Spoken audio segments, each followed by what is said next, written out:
आणि जर नसेल सांगितलं तर आपला व्हिडिओ जो आहे तो तुम्ही फॉलो करा. त्याच्यामधून तुम्हाला पूर्ण माहिती जी आहे ती मिळून जाईल. ओके. आजचा हा जो व्हिडिओ आहे तो व्हिडिओ कशाच्या संदर्भातला आहे तर इंग्लिश 30 किंवा मराठी 30 जे तुम्ही स्पीड करता त्यामध्ये तुम्हाला लेटर हा एक ऑप्शन असतो आणि त्या लेटरची सेटिंग कशा पद्धतीने करायची याच्यासाठी हा आजचा जो आहे तो व्हिडिओ मी तुमच्यासाठी अपलोड केले.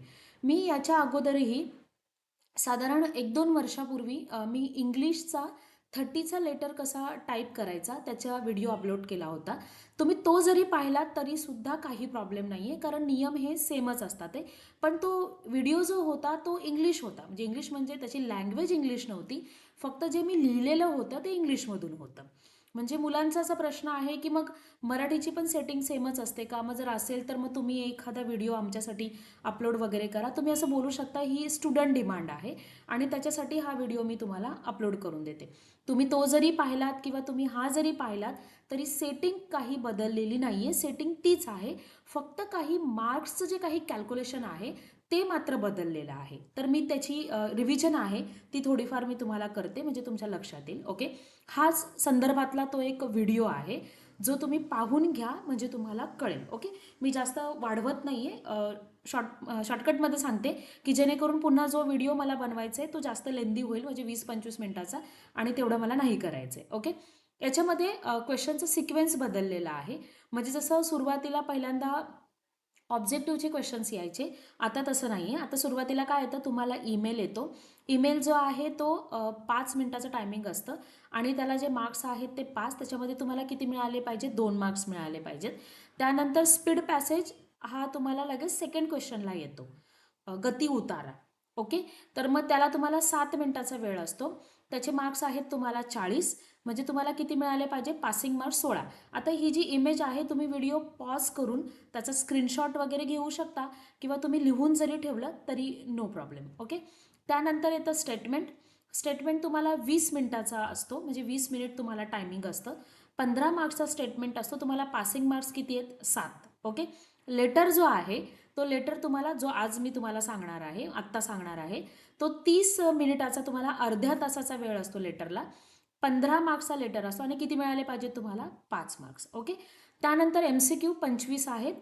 25 मिनिटाचं टायमिंग असतं, 25 मार्क्सला असतो आणि तुम्हाला 10 मार्क्स पासिंगसाठी मिळाले पाहिजेत. हे इकडचे तुम्हाला पासिंग मार्क्स आहेत. पहिले जे आहे, जुने कोणी एक्झाम वगैरे टायपिंगची दिली असेल त्यांना माहिती असेल 50% पासिंग होतं. पण आता त्यांनी मागच्या एक्झाम इव्हेंटपासून त्यांनी 50% पासिंग हा जो क्रायटेरिया आहे तो बंद केलेला आहे आणि तुम्हाला 100 मार्क्सपैकी किती मिळाले पाहिजेत, 40. म्हणजे मी त्या व्हिडिओमध्ये पण सांगितलेलं आहे की पासिंगचे खूप जास्त चान्सेस आहेत आणि त्याच उद्देशाने माझा सुद्धा जर क्लासचा जो रिझल्ट आहे तो खूप चांगला लागलेला आहे, कारण त्याला एकच म्हणजे ऑप्शन होता की 40 मार्क्स म्हणजे 40%. त्याच्यामुळे तो खूप चांगला रिझल्ट होता. ओके. त्यावर आपण जास्त नको बोलूया, नाही तर पुन्हा व्हिडिओ जो आहे तो लांबला जाईल. मला तुम्हाला हे सांगायचं आहे की एकत्र पासिंग कसं असतं. हे तुम्हाला MCQ जे दिलेले आहेत ते 25 पैकी तुम्हाला 10 पाहिजेत. स्पीडमध्ये जे आहेत ते तुम्हाला 40 मार्क्सपैकी 16 पाहिजे. हे तुम्हाला सेपरेट सेपरेट पासिंग असते.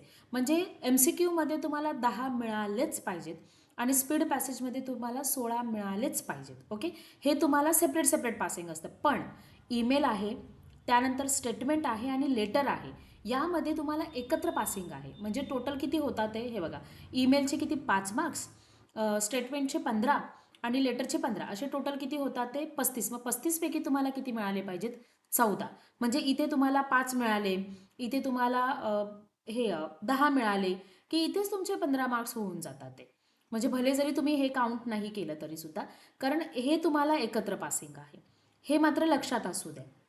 हे सांगण्याचा माझा एकमेव उद्देश आहे की जेव्हा एक्झाम येते ना, मुलं खूप हायपर होतात ते आणि त्याच्यामुळे टेन्शन घेतात. तर टेन्शन नका घेऊ, ते तुमच्या मदतीसाठी आम्ही लोक आहोतच. तुम्हाला फक्त जे काही टेन्शन घ्यायचे ते MCQचं घ्या आणि स्पीड पॅसेजचं घ्या. जर तुम्ही 30चा जर परीक्षा जर देत असणार तर तुम्ही तुमच्या क्लासमध्ये किंवा तुमच्या घरून जर तुम्ही प्रॅक्टिस जर करत असाल तर तुम्ही 40चा पॅसेज करत चला.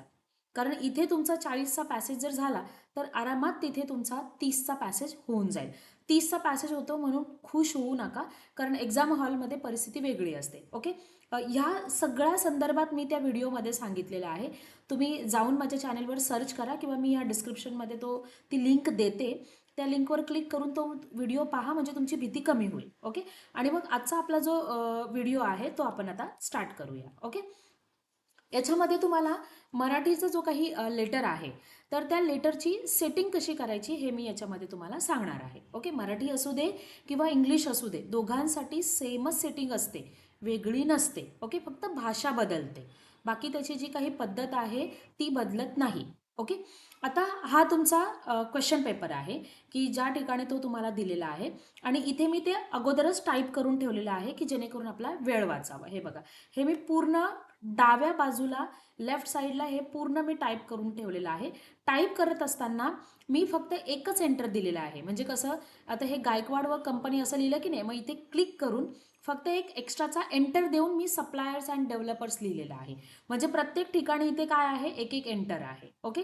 लक्षात असू द्या, इथे जसं आहे तसंच टाईप करायचं आहे. म्हणजेच काय, सुरुवातीला डाव्या बाजूला टाईप करायला सुरुवात करायची, एक एक एक एक एंटर देऊन. एक्स्ट्राचे एंटर कुठे द्यायचे ते मी तुम्हाला नंतर सांगणार आहे, पण टाईप करत असताना सरसकट डाव्या बाजूला तुम्हाला टाईप करत जायचे, एक एक एक एक एंटर देऊन. ओके. आणि लक्षात असू द्या, समजा इथे जर तुम्हाला काही चुकीचं लिहिलेलं दिसलं क्वेश्चन पेपरमध्ये, जर तुम्हाला काहीतरी शब्द उलटा पुलटा दिसला किंवा चुकीचा दिसला तर तो दुरुस्त करून इथे तुम्हाला आन्सर शीटमध्ये, म्हणजे तुमच्या उत्तरपत्रिकेमध्ये लिहायचं नाहीये. जो जसा इथे चुकीचा आहे तर चुकीचाच लिहायचे, तिथे उगाचच काहीतरी करायला जायचं नाहीये. त्यानंतर कोणत्याच प्रकारची तुम्हाला सेटिंग इथे जे काही साईज असते, फॉन्ट साईज, ती तुम्हाला बदलायची नाहीये. ओके. ते मात्र लक्षात ठेवा. त्यानंतर आता इथे बघा, इथे मी एक एंटर दिला, इथे एक एंटर दिला. त्यानंतर हा जो आहे जावक क्रमांक वगैरे, आणि त्याच्यानंतर दिनांक चालू होते. तर बघा, मी दिनांक लिहिताना कोणत्याही प्रकारचा मध्ये मी स्पेस दिलेला नाहीये. विदाऊट, म्हणजे जसे 14 संपले तसं लगेच मी दिनांक लिहायला सुरुवात केलेली आहे. हा तो नियम आहे. हे लिहित असताना मध्ये स्पेस द्यायचा नाहीये, टॅब आपण नंतर देणार आहोत. ओके. हे अशा पद्धतीने मी हे सगळं लिहून घेतलेली आहे. आता आपण सुरुवातीला काय करणार आहोत, जे एक्स्ट्राचे एंटर आहेत ते बोल्ड वगैरे करणं हे मी तुम्हाला नंतर सांगतेच आहे, पण पहिल्यांदा जे काही एक्स्ट्राचे एंटर आहेत ते कुठे कुठे द्यायचे ते मी तुम्हाला सांगून देते. जास्त एंटर नाही आहेत, त्याच्यामुळे काळजी नका करू. आता हा ॲड्रेस आहे, हा काय आहे, ॲड्रेस इथपर्यंत, वरसगावपर्यंत. मग मी इथे एक एंटर देणार ॲड्रेस संपल्यानंतर. ओके. एक एंटर. त्यानंतर जिथे तुमची डेट संपते, 7 ऑगस्ट 2013 वगैरे जिथे लिहिलेले, स्पेस न देता, स्पेस द्यायचा नाही आहे एंटर देताना, स्पेस न देता तुम्हाला एक इथे एंटर द्यायचं आहे. ओके. झालं. त्याच्यानंतर ॲड्रेसला, म्हणजे हे जे प्रति वगैरे आहे याला काहीही करायचं नाही आहे, त्याला जसंच्या तसंच ठेवायचं आहे, खाली यायचं आहे. खाली आल्यानंतर तुमचा हा जो ॲड्रेस आहे इथे, प्रतीचा जो ॲड्रेस आहे तिथे तुम्हाला एक एक्स्ट्राचा एंटर द्यायचा आहे. म्हणजे किती झाले आत्तापर्यंत, 3 एंटर झाले. ओके. हा तिसरा एंटर. हां. त्याच्यानंतर सब्जेक्ट म्हणजे विषय आणि संदर्भ, म्हणजे सब्जेक्ट आणि रेफरन्स. ओके. हा रेफरन्स म्हणजे संदर्भ संपल्यानंतर पुन्हा एक एंटर द्यायचे, म्हणजे 4 एंटर झाले. ओके. महोदयला एंटर वगैरे काही द्यायचं नाहीये, खाली यायचे. त्यानंतर इथे काहीच करायचं नाहीये. थँकिंग यू म्हणजेच काय, ते हे लिहितात ना, कळावे वगैरे असं लिहितात ते, तर तिथे सुद्धा तुम्हाला काही करायचं नाहीये. थँकिंग यू हे इंग्लिशमधून येतं, पण मराठीमध्ये तुम्हाला कळावे वगैरे असं लिहिलेलं असतं बघा काही काही लेटर्समध्ये वगैरे, तर तिथेही तुम्हाला काही एंटर वगैरे द्यायचं नाही. मग आता पुढचे एंटर म्हणजे 5वा आणि 6वा एंटर तुम्हाला कुठे द्यायचे, तर इथे दिसते ना तुम्हाला, आपला विश्वासू आणि हे व्यवस्थापक आहे. म्हणजेच इंग्लिशमध्ये असतं युअर फेथफुली, आणि इथे मॅनेजर किंवा सेक्रेटरी वगैरे लिहिलेलं असतं. तर मग त्यांच्या दोघांच्या मध्ये आपल्याला एंटर द्यायचा असतो, एक्स्ट्राचे 2 एंटर. ओके. म्हणजे 1 आणि 2 असे टोटल तुम्हाला तुमच्या लेटरमध्ये 6 एंटर द्यायचे आहेत. लक्षात असू द्या. ओके. हे एंटर देऊन झालेले आहेत. आता आपली ॲक्च्युअल सेटिंग. ओके. पुन्हा मी वर जाते. इथे तुम्हाला ॲड्रेस जो आहे तो सिलेक्ट करायचा आहे पूर्ण. पूर्ण व्यवस्थित सिलेक्ट करून घ्या. सिलेक्ट केल्यानंतर त्याला काय करायचं आहे, सेंटरला घ्यायचं आहे इथे. ओके. सेंटर घेतलं मी. सेंटर घेतल्यानंतर आता हे जे वरचे जे आहे, हा जो वरचा जो दिसतोय ना, याला मात्र आपल्याला बोल्ड आणि अंडरलाईन करायचं आहे. तुम्हाला तुमच्या क्वेश्चन पेपरमध्ये दिसत असेल बघा, दिसते ना, बोल्ड आहे आणि प्लस काय आहे, अंडरलाईन आहे. ही मी अंडरलाईन दिली. ओके, बस इथपर्यंतच करायचे. आता तुम्ही विचार करणार की याच्यामधला गॅप आहे, तर तो गॅप वगैरे काही कमी नाही करायचा आहे आपल्याला, कारण ती ॲक्च्युली वर्डची सेटिंग असते. जेवढा गरजेचा आहे तेवढा देईल. हा जो आहे तो वेगळा पेज आहे आणि हा जो आहे तो वेगळा पेज आहे. ओके, इतर काही सेटिंग चेंज करायला जायचं नाहीये. त्यानंतर जसं मी म्हटलं की इथे स्पेस द्यायचं नाही, तर दिनांक नंतर दिनांक आणि जो जावक क्रमांक आहे याच्यामध्ये आपल्याला टॅब द्यायचे असतात.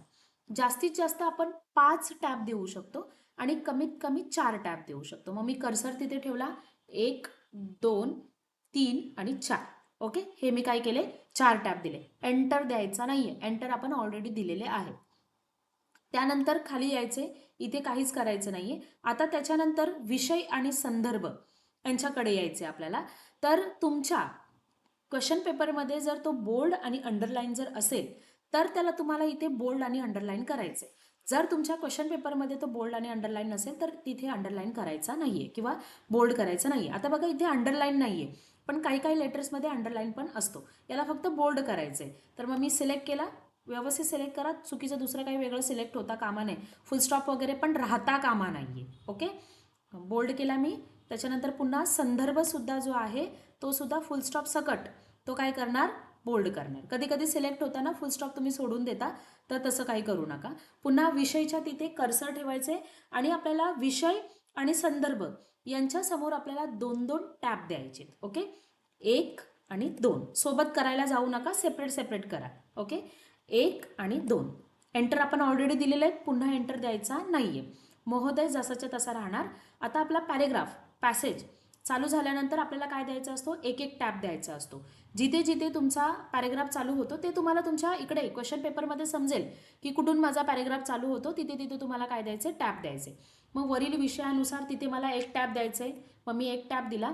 आणि हे पत्र, हीच आमची संमती, इथे आपल्याला काय द्यायचे, एक टॅब द्यायचे. Okay, clear.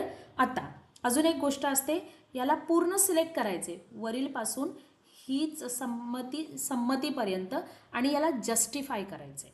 ओके, आणि इथे क्लिक करायचे. हा झाला आपला जस्टिफाय. ओके, खूप सोपी सेटिंग आहे 30ची, जास्त काही कठीण नाही आहे. आता त्याच्यानंतर इथे आपला विश्वासू आणि व्यवस्थापक यांना दोघांनाही सिलेक्ट करायचे. सिलेक्ट केलं आणि इथे बघा याला म्हणतात ते इंडेंट. हा काय आहे, लेफ्ट, आणि तुमच्या इकडच्या बाजूला असतो त्याला म्हणतात ते राईट. मग ही सेटिंग असते. याला आपल्याला कुठे न्यायचे, 3.5 वर रुलर पट्टी. जर तुमच्या कम्प्युटरमध्ये पट्टी दिसत नसेल तर व्ह्यूमध्ये जायचे. व्ह्यूमध्ये इथे दिसे ना शोमध्ये जायचे आणि इथे बघा रुलर किती चालू होणार. आता टिक आहे, जर नसेल टिक तर ती तुम्ही करून घ्या, म्हणजे ती चालू होणार. आता हा जो खाली पकडायचे, मध्ये इथे पकडू नका, नाहीतर मग चुकीचं होतं. बरोबर ह्या पॉईंटला पकडायचे आणि मग त्याला कुठे सोडायचे, 3.5 वर. पुन्हा एकदा मी सिलेक्ट करते त्याला आणि त्याला खेचायचे. बघा त्याच्यासोबत आपला टेक्स्ट सुद्धा जातोय. 3.5 बरोबर मध्ये आणून सोडायचे आणि त्याच्यानंतर याला द्यायचे सेंटर अलाइनमेंट. मग मी होमवर येणार आणि मी सेंटर अलाइनमेंट देणार. ओके, झालं, बस. याच्यानंतर पुढे काहीही करायचं नाहीये. एवढी सोपी सेटिंग आहे ही, मराठी असू दे किंवा इंग्लिश असू दे. हे बघा, ही आपली पूर्ण सेटिंग जी आहे ती झालेली आहे. 30ची जी सेटिंग आहे ती सोपी आहे. 40मध्ये तुम्हाला बिझनेस लेटर आणि पर्सनल लेटर जो आहे तो तुम्हाला येतो. तर मी त्याच्याशी रिलेटेड सुद्धा व्हिडिओज आपल्या चॅनलवर टाकलेले आहेत. जर तुम्हाला तीही बघायची जर असेल तर तुम्ही आपल्या चॅनलला भेट द्या आणि तिथून जे आहे ते तुम्ही ते व्हिडिओ पाहून घ्या. आणि अजूनही एक्झाम रिलेटेड, कारण अजून एक्झाम चालू झालेली नाही आहे, डिसेंबरच्या 9 तारखेपासून चालू होणार आहे. जर तुम्हाला याच्याशी रिलेटेड जर काही शंका असतील किंवा काही प्रॉब्लेम वगैरे जर असेल तुम्हाला परीक्षेमध्ये वगैरे, जर काही प्रश्न असतील तर मी बाकीचा जो जुना व्हिडिओ होता त्याच्यामध्ये कमेंट सेक्शन मी ऑन नव्हता ठेवलेला, यामध्ये मी कमेंट सेक्शन जो आहे तो ऑन ठेवते. तुम्ही मला कमेंट करा, जर काही प्रश्न असेल तर ते विचारा. मला जसं पॉसिबल होईल तसं मी तुमच्या प्रश्नांना उत्तर देण्याचा प्रयत्न करेल. तसंच आपला टेलिग्राम चॅनलसुद्धा आहे, तुम्ही तो सुद्धा जॉईन ठेवा. म्हणजे टायपिंग रिलेटेड किंवा इतर कुठल्याही रिलेटेड जर तुम्हाला काही नोटिफिकेशन जर हवी जर असेल तर तुम्हाला त्या चॅनलवर भेटून जातील. आणि आपले जर व्हिडिओ जर आवडत जर असेल तर आपल्या चॅनलला लाईक आणि सबस्क्राईब करायला विसरू नका. धन्यवाद.